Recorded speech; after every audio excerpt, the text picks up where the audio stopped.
রাসূলুল্লাহ, নবী গো, নবীজি, আল্লাহ রাব্বুল আলামিনের পক্ষ থেকে আপনি সালাম গ্রহণ করুন। ওগো নবীজি, আপনার কাছে যে দুইজন ব্যক্তি এসেছে, আয়েশা বলতেছে আল্লাহ কি তাদের দুইজনকে মাফ করবে?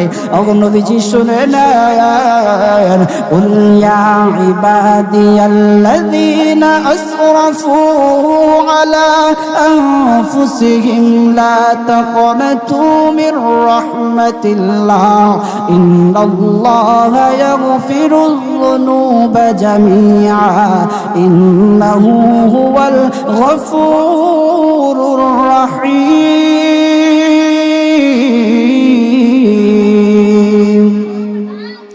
ওগো নবীজি, আল্লাহ তাআলা সুসংবাদ জানায়